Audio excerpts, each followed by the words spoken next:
Hello all, welcome to our channel English Literature Learning. இன்னைக்கு இந்த வீடியோல Australia by A.D. Hope இந்த poem-ஓட detailed summary தான் பார்க்க போறோம். Before that, யாரெல்லாம் இந்த சேனலை புதுசா பார்க்குறீங்களோ கண்டிப்பா subscribe to our channel. Subscribe பண்ணிட்டு பக்கத்துல உள்ள bell icon-ஐயும் click பண்ணிக்கோங்க. First இந்த poet பத்தி ஒரு short introduction பார்க்கலாம். A.D. Hope இந்த author-ஓட full name என்ன அப்படின்னா Alec Derwin Hope. அதான் இவரோட initial-ஓட full form.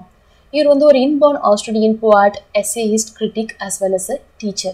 இவர் வந்து other writers எப்படி describe பண்ணுவாங்க அப்படின்னு பார்த்தா finest poet of the 20th century. So 20th century லேயே ஆஸ்திரேலியால one of the best poet அப்படினே சொல்லலாம். So let's see the poem in detail. So title பார்த்தீங்கன்னா நம்மளுக்கு ரொம்ப கிளியராக தெரியும். இந்த ஹோல் போம் ஃபுல்லாகவே இந்த ஆத்தர் இந்த ஆஸ்திரேலியா இந்த கண்ட்ரியை பற்றி தான் டிஸ்கிரைப் பண்ணி பேச போகிறாரு. இவர் வந்து ஒரு இன்பார்ன் ஆஸ்திரேலியன், தட் மீன்ஸ் ஆஸ்திரேலியாவிலே பிறந்து வளர்ந்த ஒரு ரைட்டர். ஆஸ்திரேலியா பற்றி பாசிட்டிவாக பேச போகிறாரா ஆர்எல்ஸ் நெகட்டிவ் சைட் பேச போகிறாரா அப்படின்னு சொல்லிட்டு பார்க்கலாம். Let's see the very first stanza. A nation of trees. So this is how the poem begins. ஆரம்பிக்கிறப்பயே ஆஸ்திரேலியா எப்படி டிஸ்கிரைப் பண்ணுறாரு அப்படின்னா அந்த நேஷன் ஃபுல்லுமே ட்ரீஸாக தான் இருக்கும் அப்படிங்கிறாரு. தட் மீன்ஸ் அந்த பிளேஸில் நேச்சர் ரொம்ப ஃபுல்ஃபில்டாக ரொம்ப அழகாக இருக்கும் அப்படின்னு சொல்லிட்டு நம்ம புரிஞ்சுக்கலாம். பட் அதே நெக்ஸ்ட் லைன் பாருங்கள். Nation of trees drab green and desolate grey. So அந்த ட்ரீஸ் ஃபுல்லுமே இருக்குது. அந்த ட்ரீஸ் வந்து எந்த கலர் இருக்குது அப்படின்னா drab green. க்ரீன் அப்படிங்கிறது ஒரு what we can say ஒரு லைவ்லியான கலர், பார்த்தாலே ஒரு எனர்ஜி வரும். ஆனால் அந்த கண்ட்ரியில் உள்ள ட்ரீஸ் எல்லாமே drab green, ஒரு டல்லான க்ரீனில் இருக்குது. And not only that desolate grey, grey கலரும் கலந்துருக்கு. ஸோ அது ஓவராலாக அந்த பிக்சர் வந்து எதை ரெப்ரசென்ட் பண்ணுது அப்படின்னா அந்த ட்ரீஸ் நிறையா இருக்குது. ஈவன் தோ வந்து நேச்சர் ஃபுல்ஃபில்லாக இருந்தாலுமே அந்த பிளேஸ் வந்து ஒரு லைஃப்லெஸ்ஸாக இருக்குது அப்படின்னு சொல்லிட்டு போர்ட்ரே பண்ணுறாரு. Next in the field uniform of modern wars. ஆக்சுவலாக அந்த ஹோல் லேண்ட்ஸ்கேப்பை ஒரு டிஸ்கிரைப் பண்ணுறாரு. அந்த ஹோல் லேண்ட்ஸ்கேப்பையும் ஒரு பார்க்குறப்ப எப்படி இருக்குது அப்படின்னா ஃபுல்லுமே யூனிஃபார்ம் போட்ட மாதிரி இருக்குங்கிறாரு. எது மாதிரியான யூனிஃபார்ம் இந்த சென்ஸ் மாடர்ன் வார்ஸ்லாம் போட்டிருப்பாங்களே அதோட இம்பேக்டை நான் அந்த பிளேஸில் பார்க்குறேன். அதனால தான் அந்த ஹோல் பிளேஸ்மே ரொம்ப டல் கலர் லைஃப்லெஸ்ஸாக இருக்குது அப்படிங்கிறாரு. Darkens her hills those endless outstretched paws. So அந்த பிளேஸை சுற்றி நிறைய ஹில்ஸ் இருக்குது. அதுவுமே வந்து ரொம்ப டார்க்கான கலரில் தான் இருக்குது. ஒரு க்ரீனிஷ் ஒரு நேச்சுரலிஸ்டிக் கலர்லேயே இல்லைங்கிறாரு. அந்த ஹில்ஸ் வந்து எண்ட்லெஸ் சுற்றியுமே இதுதான் இருக்குது. ஸோ அதுக்கு ஒரு எண்டே இல்லாத மாதிரி இருக்குது அப்படிங்கிறாரு அந்த ஹில்ஸ்க்கு. தென் அந்த ஹில்ஸை வந்து இந்த ஸ்பின்ஸ் அந்த மித்திக்கல் கிரியேச்சரோட கம்பேர் பண்ணுறாரு. ஆக்சுவலாக அந்த ஸ்பின்ஸ் அப்படிங்கிறது வந்து எகிப்தில் உள்ள மோஸ்ட் ஃபேமஸ் ஸ்டாச்சு. அதுக்கு வந்து தலை வந்து ஹியூமன் ஹெட் இருக்கும், அதே பாடி வந்து சிங்கம் நம்ம லயன் அந்த பாடி இருக்கும். ஓகேங்களா? ஸோ இது வந்து எதை ரெப்ரசென்ட் பண்ணுது இந்த சிம்பிள் அப்படின்னா ஒரு ஏன்ஷியன் சிவிலைசேஷன். ஸோ இப்போ ஆஸ்திரேலியா எப்படி இருக்குது அப்படின்னா ஏன்ஷியன் சிவிலைசேஷன், தட் மீன்ஸ் பழைய பண்பாடு எல்லாமே வந்து அழிஞ்சு போயிருக்கு அப்படின்னு சொல்கிறாரு. ஸ்பின்ஸ் டெமாலிஷ்ட் ஆர் ஸ்டோன் லயன் வான் அவே. இந்த ஸ்டோன் லயனுமே அந்த ஏன்ஷியன் திங்ஸை தான் வந்து ரெப்ரசென்ட் பண்ணுது. ஸோ அந்த பிளேஸ் ஃபுல்லுமே வந்து மாடர்ன் வார்னால சுத்தமாக அழிஞ்சு போயிருக்கு. ஸோ அது பார்த்தாலே ரொம்ப லைஃப்லெஸ்ஸாக ரொம்ப பேரனாக இருக்குது அப்படின்னு சொல்லிட்டு இந்த ஃபர்ஸ்ட் ஸ்டான்ஸால சொல்கிறாரு. Second stanza. They call her a young country but they lie. She is the lost of lands, the emptiest. ஆக்சுவலாக இதை ஆஸ்திரேலியா வந்து இந்த ஸ்டான்ஸால் ஒரு விமென் கூட கம்பேர் பண்ணியிருப்பார். அதனால தான் வந்து இந்த ப்ரொனவுன்ஸ் பார்க்கலாம், ஹேர், ஷீ, இது எல்லாமே வந்து ஆஸ்திரேலியா ரெஃபர் பண்ணுற ப்ரொனவுன் தான்.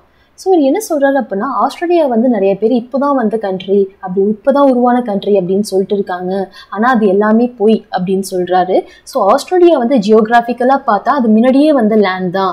ஆனால் வந்து அது எப்படி டிஸ்கிரைப் பண்ணுறாரு அந்த கண்ட்ரி அப்படின்னா தி எம்டிஎஸ்ட். அதில் வந்து உங்களுக்கு வந்து ஒரு லைஃப்லெஸ்ஸான கண்ட்ரி, ஒரு வாட் வி கேன் சே ப்ரொடக்டிவாக ஒன்றுமே இல்லை அப்படின்னு சொல்கிறாரு. ஸோ நம்ம ஃபர்ஸ்ட் டே பார்த்துட்டோம். இந்த செகண்ட் ஸ்டான்ஸாக பிகின் ஆகிறப்பே ஆஸ்திரேலியா வந்து ஒரு விமென் கூட கம்பேர் பண்ணியிருந்தாரு. இப்போ அந்த மெட்டஃபர் தான் எக்ஸ்டெண்ட் பண்ணுறாரு. Let's see. A women beyond her change of life. ஆக்சுவலாக அந்த beyond her change of life வந்து எதை ரெப்ரசென்ட் பண்ணுது அப்படின்னா மெனோபாஸ். ஓகேங்களா? So a women beyond her change of life, a breast still tender but within the womb is try. So ஒரு women வந்து பார்க்க யங்காக இருக்காங்க. ஓகேங்களா? அந்த பிரெஸ்ட் வந்து எதை ரெப்ரசென்ட் பண்ணுது அப்படின்னா ஒரு யங் விமெனாக இருக்காங்க. ஆனால் அவங்க womb அப்படிங்கிறது வந்து இந்த கருவறைன்னு சொல்லுவாங்க, அது வந்து ட்ரையாக இருக்குது. ஸோ அது போல் ஒரு விமென் தான் ஆஸ்திரேலியா அப்படிங்கிறாரு. தட் மீன்ஸ் ப்ரொடக்டிவாக அந்த விமென் கிட்டேருந்து நம்ம எதுவுமே எதிர்பார்க்க முடியாது. அந்த விமெனால் ட்ரையாக இருக்கிறப்ப ஒரு சைல்டு தர முடியாது. ஸோ அது போல் நம்ம ஆஸ்திரேலியா கிட்ட வந்து ஒரு ப்ரொடக்டிவிட்டி நம்ம எதிர்பார்க்கவே முடியாது. ஏன்னா வந்து ஃபுல்லுமே அந்த லேண்ட் வந்து ரொம்ப ட்ரையாக ரொம்ப பேரனாக ஒரு மலட்டுத்தன்மைன்னு சொல்லுவாங்களா அது போல தான் இப்போ ஆஸ்திரேலியா இருக்குது அப்படின்னு சொல்லிட்டு இந்த செகண்ட் ஸ்டான்ஸால் சொல்கிறாரு.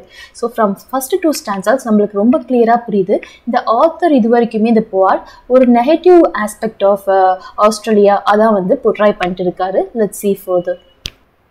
Then third stanza, without songs, architecture, history, the emotions and superstitions of younger lands.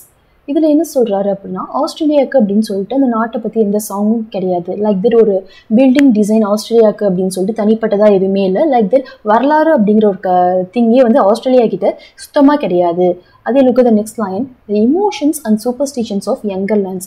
Australia வந்து ஜியோகிராஃபிக்கலாக முன்னாடிலேருந்தே இருக்குது, ஆனால் அதுக்கிட்ட இது எதுவுமே இல்லை. அதுக்கப்புறம் உருவான நிறைய கண்ட்ரிஸ் கிட்ட நம்ம இது போல் சாங்ஸ் பார்க்கலாம், ஆர்கிடெக்சர், இது போல் இமோஷன் சூப்பர்ஸ்டிஷன்ஸ்லாம் அதுக்கப்புறம் உருவான கண்ட்ரிஸ்கிட்ட எல்லாமே இருக்குது. பட் ஆஸ்திரேலியா வந்து இன்னுமே ஒரு பேரன் ஸ்டேட்டாக தான் இருக்குது அப்படின்னு சொல்கிறாரு. Her rivers of water drown among inland sands. அதுபோல ரிவர் வந்து இதில் எதை சிம்பலைஸ் பண்ணுது அப்படின்னா ஒரு இன்டெலெக்சுவல் ஃப்ளோ அப்படின்னு சொல்லலாம். ஒரு ஐடியாவை ரெப்ரசென்ட் பண்ணுறது தான் ரிவர். ஸோ அதே போல் ஆஸ்திரேலியாவில் ரிவர்ஸ் இருக்குது, அதெல்லாம் அதுக்கு ஒரு ப்ராப்பர் கைடன்ஸே இல்லை. அது எங்கே போய் தான் மறையுது அப்படின்னா அந்த இன்லேண்ட்ஸ், அந்த ஊருக்குள்ளேயே போய் மறைஞ்சிருது. இன்லேண்ட் மேபி இந்த சாண்ட்ஸ் வந்து ஒரு டெசர்ட்டை ரெப்ரசென்ட் பண்ணுற மாதிரி. ஒரு ரிவருங்கிறது ஐடியலாக அது எங்கே போய் சேரணும் அப்படின்னா கடலை போய் சேரணும், அப்போ தான் வந்து அது கரெக்டான டைரக்ஷன். ஆனால் ஆஸ்திரேலியா உள்ள ரிவர் எல்லாமே எங்கே தான் போய் மறையுது அப்படின்னா டெசர்ட்டில் போய் மறையுது. ஸோ ஒரு ப்ரொடக்ஷனே இல்லை அப்படிங்கிறாரு. The river of her immense stability. So Australia வந்து ப்ரொடக்ஷனுக்கு வந்து நிறைய ரிசோர்ஸ் இருந்தாலுமே அதை யூட்டிலைஸ் பண்ணிக்கல. ஏன் அப்படின்னா அங்கே உள்ள எல்லாருமே வந்து ஒரு ஸ்டூபிடிட்டி, தட் மீன்ஸ் ஒரு ஸ்டூபிடாக தான் இருக்காங்க, அவங்களுக்கு இன்டெலெக்சுவல் தாட்டே இல்லை அப்படின்னு சொல்லிட்டு இந்த தேர்ட் ஸ்டான்ஸால சொல்கிறாங்க. Then fourth stanza, floods her monotonous stripes from Cairns to Perth. ஆக்சுவலாக நம்ம லாஸ்ட் ஸ்டான்ஸால தான் ஆஸ்திரேலியா வந்து ஒரு ரிவர் கூட கம்பேர் பண்ணியிருப்பாரு போவாட். இப்போ வந்து அதோட எக்ஸ்டென்ஷன் தான் நம்ம பார்க்குறோம். எப்படி வந்து இங்கே எதனால ஃப்ளட்ஸ் அப்படின்னு யூஸ் பண்ணியிருக்காங்க அப்படின்னா ஒரு ரிவரில் வெள்ளம் வந்தால் எப்படி அந்த ஹோல் பிளேஸுமே சரௌண்ட் பண்ணியிருக்கோம், அது போல் ஆஸ்திரேலியா அந்த ஹோல் பிளேஸுமே எது போல் பீப்புள் வந்து சரௌண்ட் பண்ணியிருக்காங்க அப்படின்னா மோனோட்டோனஸ் ட்ரைப். மோனோட்டோனஸ் அப்படின்னா அவங்க லைஃப்பை வந்து ஒரே மாதிரியே வாழ்கிறவங்க, அவங்க லைஃப்பில் எந்த சேஞ்ச் எந்த புது விஷயமே இல்லாமல் ஒரே ஒரு டல்லாக லைஃப்பை லீட் பண்ணுற பீப்புள் தான் அந்த ஹோல் பிளேஸையுமே சரௌண்ட் பண்ணியிருக்காங்க அப்படின்னு சொல்கிறாரு. இந்த கெய்ன்ஸ் டு பெர்த் அப்படிங்கிறாங்கள, கெய்ன்ஸ் வந்து நார்த் பார்ட் ஆஃப் ஆஸ்திரேலியாவை ரெஃபர் பண்ணுது, அண்ட் பெர்த் வந்து west part of Australia. So ரிவரில் வெள்ளம் வந்தால் எப்படி சூழ்ந்து அது போல இந்த ஹோல் ஆஸ்திரேலியாவுமே ஒரு மோனோட்டோனஸ் பீப்புள் தான் வந்து சூழ்ந்திருக்காங்க. ஸோ அவங்க கிட்டே நம்ம எந்த புது விஷயமே எக்ஸ்பெக்ட் பண்ண முடியாது அப்படின்னு சொல்றாரு. In them at last the ultimate men arrive whose vast is not we live but we survive. So இது போல் பீப்புளுக்கு வந்து லைஃப்பில் வந்து என்னதான் எய்மாக இருக்குது அப்படின்னா அவங்கள வந்து இந்த மோனோட்டோனஸ் ட்ரைபை வந்து அல்டிமேட் மென் அப்படிங்கிறாங்க. தட் மீன்ஸ் அவங்களோட லைஃப்பில் கோல் என்னவா இருக்குது அப்படின்னா is not we live but we survive. We live அப்படிங்கிறது ஒரு மனுஷனா நம்ம வாழணும், வாழ்க்கையை என்ஜாய் பண்ணி வாழ்றது தான் வந்து வாழ்க்கை. ஆனால் அவங்க எது போல் வாழ்ந்துட்டு இருக்காங்க அப்படின்னா வி சர்வே, நாங்கள் ஜஸ்ட் தாக்கு பிடிச்சிக்கிட்டு இருக்கோம், அது போல் தான் அவங்க லைஃப்பை லீட் பண்ணிட்டு இருக்காங்க அப்படின்னு சொல்கிறாரு. ஸோ இது போல் பீப்புள் தான் வந்து ஹோல் ஆஸ்திரேலியாவுமே இருக்காங்க. a type who will inhabit the dying earth. So அவங்க டைப்புக்கும் இந்த ஆஸ்திரேலியாவுக்கும் ரொம்ப ஃபிட் ஆகுது அப்படின்னு சொல்கிறாரு. ஏன் அப்படின்னா அவங்க லைஃப்பை என்ஜாய் பண்ணல, அது போல் கண்டிஷனில் தான் இப்போ ஆஸ்திரேலியாவுமே இருக்குது. அது ரொம்ப பேரனாக இருக்குது, அதுக்கிட்ட நம்ம எந்த ப்ரொடக்டிவிட்டியும் எதிர்பார்க்க முடியாது அப்படின்னு சொல்லிட்டு இந்த ஃபோர்த் ஸ்டான்ஸால சொல்கிறாரு. Then next stanza, and her 5 cities like 5 teeming souls, each trains her a vast parasite robber state. ஆக்சுவலாக ஆஸ்திரேலியா வந்து ஒரு 5 cities ரொம்ப ஃபேமஸ். அந்த 5 cities-மே வந்து ரிசோர்ஸஸ் வந்து ரொம்ப நிறையா இருக்குமா, ஓகேங்களா. அதை போல் ரிசோர்ஸஸ்லாம் என்ன பண்ணுறாங்க அப்படின்னா பீப்புள் வந்து உறிஞ்சி எடுத்துடுறாங்க அப்படின்னு சொல்கிறாரு. ட்ரைன்ஸ் இந்த சென்ஸ் உறிஞ்சி எடுக்கிறது. அதை மாதிரி பீப்புளை எதோட கம்பேர் பண்ணுறாரு அப்படின்னா ஒரு பேரசைட். இப்போ ஒரு வைரஸ் நம்ம பாடியில் வந்து செட்டில் ஆயிடுச்சு அப்படின்னா நம்ம உடம்புல உள்ள எனர்ஜி எல்லாத்தையும் ஹியூமன் சிஸ்டம் எல்லாத்தையும் வந்து உறிஞ்சி எடுத்துடும்ல. ஸோ அது போல் தான் ஆஸ்திரேலியா வந்து 5 சிட்டியில் நிறைய ரிசோர்ஸஸ் இருக்குது. அந்த ரிசோர்ஸஸ் எல்லாத்தையுமே இந்த பீப்புள்ஸ் வந்து உறிஞ்சி எடுத்துடுறாங்க அப்படின்னு சொல்றாரு. Where second hand Europeans pullulate timidly on the edge of alien shores. So அது மட்டும் இல்லாமல் இந்த செகண்ட் ஹேண்ட் யூரோப்பியன்ஸ் வந்து யாரை ரெப்ரசென்ட் பண்ணுது அப்படின்னா அந்த கலனைசர்ஸ், யூரோப்லேருந்து ஆஸ்திரேலியா செட்டில் ஆன பீப்புள். அவங்களோட பாப்புலேஷனுமே ஆஸ்திரேலியா வந்து இன்க்ரீஸ் ஆகிட்டே இருக்குது. ஸோ அந்த பீப்புள்கிட்டே வந்து எந்த ரிசோர்ஸுமே இல்லாமல் வாழ்ந்துட்டு இருக்காங்க. ஆல்ரெடி அபோரிஜினல் பீப்புள் இருக்கிறதையும் வந்து யார் வந்து எடுத்துக்கிறா அப்படின்னா அந்த செகண்ட் ஹேண்ட் யூரோப்பியன்ஸ் அதையுமே அவங்ககிட்டேருந்து எடுத்துக்கிறாங்க அப்படின்னு சொல்கிறாரு. timidly on the edge of alien shores. ஆக்சுவலாக அந்த யூரோப்பியன் பீப்புளுக்கு ஆஸ்திரேலியா வந்து ஒரு ஏலியன் ஸ்டேட் தான், இருந்துமே அதோட வளத்தை எல்லாமே இவங்களுமே பறிச்சுக்கிறாங்க. ஸோ அதனால தான் வந்து ஆஸ்திரேலியா வந்து ரொம்ப பேரனாக போயிடுச்சு அப்படின்னு சொல்லிட்டு இந்த ஸ்டான்ஸால சொல்கிறாரு. ஸோ ஃபார் இந்த ஃபர்ஸ்ட் 5 ஸ்டான்ஸஸ்லையுமே இந்த பாட் வந்து ஆஸ்திரேலியா பற்றிய ஒரு நெகட்டிவ் பிக்சர் தான் நம்மளுக்கு டெபிக்ட் பண்ணி காமிச்சிருப்பாரு.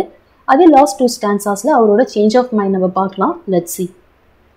If there are some like me turn gladly home, from the lush jungle of modern thought to find the Arabian desert of human mind. ஆக்சுவலாக even though இவ்வளோ negatives வந்து ஆஸ்திரேலியாவில் இருந்தாலுமே என்ன போல சில பீப்புள் தட் மீன்ஸ் யாரெல்லாம் வந்து ஆஸ்திரேலியாவில் வந்து பிறந்து வளர்ந்தாங்களோ அவங்களுக்கு இன்னுமே வந்து ஆஸ்திரேலியா மேலே ஒரு ஹோப் இருக்குது அப்படின்னு சொல்கிறாரு. இதில் லெஸ் ஜங்குல் ஆஃப் மாடர்ன் தாட்னு சொல்கிறாருல, அது வந்து எதை ரெப்ரசென்ட் பண்ணுது அப்படின்னா western civilisation and western ideas. அதே வந்து இந்த அரேபியன் டெசர்ட் அப்படின்னு சொல்கிறாருல, அது வந்து சிம்பாலிக்கலாக வந்து ஒரு ஆஸ்திரேலியாவை தான் அரேபியன் டெசர்ட் அப்படின்னு சொல்கிறாரு. ஸோ ஓவராலாக இதில் என்ன சொல்கிறாரு அப்படின்னா, நம்ம நிறையா ஸ்டோரிஸ் வந்து கேள்விப்பட்டிருப்போம், ரிலீஜியஸ் ஸ்டோரிஸ். அதெல்லாம் என்ன ஆகும் அப்படின்னா, ஒரு டெசர்ட்லேருந்து தான் ப்ரொஃபெட்ஸ் வந்து வருவாங்க. ப்ரொஃபெட்ஸ் அப்படிங்கிறது காட் கிட்டேருந்து வர மெசேஞ்சர். ஃபார் எக்ஸாம்பிள் மோசஸ் சொல்லலாம், முகமது சொல்லலாம், இவங்க எல்லாமே டெசர்ட்லேருந்து தான் வந்தாங்க. அது போலயே ஆஸ்திரேலியா வந்து இப்போ வந்து ஒரு பேரன் டெசர்ட்டாக இருக்குது. ஸோ அதுலேருந்தே ஒரு ப்ரொஃபெட் வரும். தட் மீன்ஸ் காட் கிட்டேருந்து ஒரு மெசேஞ்சர் வருவாங்க. ஒரு ஸ்பிரிச்சுவல் அவேக்கனிங் நடக்கும் கண்டிப்பாக ஆஸ்திரேலியாவில் அப்படின்னு சொல்லிட்டு சில நம்பிக்கை இருக்குது. ஸோ அதனால தான் நாங்கள் இன்னுமே ஆஸ்திரேலியாவில் வந்து ஹாப்பியாக இது என்னோட ஊர் தான் அப்படின்னு சொல்லிட்டு இருக்கோம் அப்படின்னு இந்த ஸ்டான்ஸால் சொல்கிறாரு. And finally, the last stanza, such a savage and scarlet as no green hills dare, springs in that waste, some spirit which escape. ஆக்சுவலாக அதில் வேஸ்ட்னு ரெப்ரசென்ட் பண்ணுறாங்க. அது என்ன அப்படின்னா அந்த ஆஸ்திரேலியன் அந்த லேண்டை தான் சொல்கிறாங்க. ஸோ ஆஸ்திரேலியா கண்டிப்பாக வந்து ஒரு ப்ரொஃபெட் வந்து வரதான் போகுது. அதனால ஒரு ஸ்பிரிச்சுவல் அவேக்கனிங் கண்டிப்பாக நடக்க தான் போகுது. அது எப்படி இருக்கும் அப்படின்னா ரொம்ப வைல்டாக ரொம்ப இன்டென்ஸாக இருக்கும். அட் த சேம் டைம் இது வரைக்கும் இந்த உலகத்தில் யாருமே பார்க்காத ஒரு மாதிரி ஒரு ஸ்பிரிட் வந்து வரப்போகுது அந்த ஆஸ்திரேலியன் லேண்ட்குள்ளே அப்படின்னு சொல்கிறாரு. தென் the last two lines, the learned doubt the chatter of cultured apes. இந்த கல்ச்சர்டு ஏப்ஸ் அப்படின்னு சொல்லிட்டு அவர் யாரை சொல்கிறாரு அப்படின்னா இந்த வெஸ்டர்ன் சிவிலைசேஷன். இது வரைக்கும் சிவிலைசேஷன் அப்படின்னா நாகரிகம் அப்படின்னு சொல்லிட்டு இந்த வெஸ்டர்னர்ஸ் தான் சொல்லிக்கிட்டு இருக்காங்க. ஸோ இதெல்லாம் நீங்கள் ஃபாலோ பண்ணால் தான் நீங்கள் வந்து கரெக்டாக வாழ்க்கையை வாழ்கிறீங்க, இதெல்லாம் தான் வந்து இன்டெலெக்சுவல் ஐடியாஸ் அப்படின்னு சொல்லிட்டு இது வரைக்கும் அவங்க தான் சொல்லிட்டு இருக்காங்க. ஆனால் நான் சொல்கிறேன்னா அந்த ஸ்பிரிட் அந்த ஆன்மா வந்தால் இந்த ஹோல் சிவிலைசேஷன் அப்படின்னு சொல்லிட்டு ஒன்று சொல்கிறீங்களே, இது வரைக்கும் உலகத்தில் இதான் நாகரிகம்னு சொல்லிட்டு சொல்கிறீங்களே, அந்த ஹோல் ஐடியாவுமே சேஞ்ச் ஆகிடும் அப்படின்னு சொல்லிட்டு லாஸ்ட் லைனில் சொல்கிறாரு. Look at this, which is called civilization over there. So far வந்து இந்த வெஸ்டர்ன் பீப்புள் சொன்ன ஐடியாஸ் தான் வந்து நாகரிகம்னு சொல்லிட்டு வாழ்றீங்க. ஆனால் நான் வந்து சொல்கிற மாதிரி ஒரு ஸ்பிரிச்சுவல் அவேக்கனிங் வந்து ஆஸ்திரேலியாவில் நடக்கிறப்ப இந்த ஹோல் வேர்ல்டோட கான்செப்டுமே சேஞ்ச் ஆகிடும். தட் மீன்ஸ் ஒரு ரீபர்த் கண்டிப்பாக நடக்கும். அதுக்கு தான் நாங்கள் ஹோப்போட வெயிட் பண்ணுறோம் அப்படின்னு சொல்லிட்டு இந்த போமை முடிக்கிறாங்க. Well, that's about the poem. ஓவராலாக இந்த போமோட தீம்ஸ் வந்து கல்ச்சுரல் ஐடென்டிட்டி. ஈவன் தோ வந்து ஒரு ஆஸ்திரேலியா பிறந்தாலுமே அவர் கல்ச்சர் என்னன்னே தெரியாமல் லாஸ்ட் வரைக்குமே வந்து தாட்லேயே வந்து வாழ்ந்துக்கிட்டு இருக்காங்க. லைக் தட் ஒரு ஹோப்போடைய அந்த பீப்புள் வந்து அவங்க லைஃப்பை லீட் பண்ணுறாங்க. அதை வந்து அழகாக அந்த போம் மூலமாக ரெப்ரசென்ட் பண்ணியிருப்பாங்க. அந்த நெக்ஸ்ட் ஒன் இஸ் கலோனியலிசம். அந்த யூரோப்பியன் செட்டிலர்ஸ்னால ஆஸ்திரேலியா எதை மாதிரி பிரச்சனைலாம் இருக்குது அதையுமே போர்ட்ரை பண்ணியிருப்பாங்க. ஓகேங்களா? Well, that's it. Thanks for watching.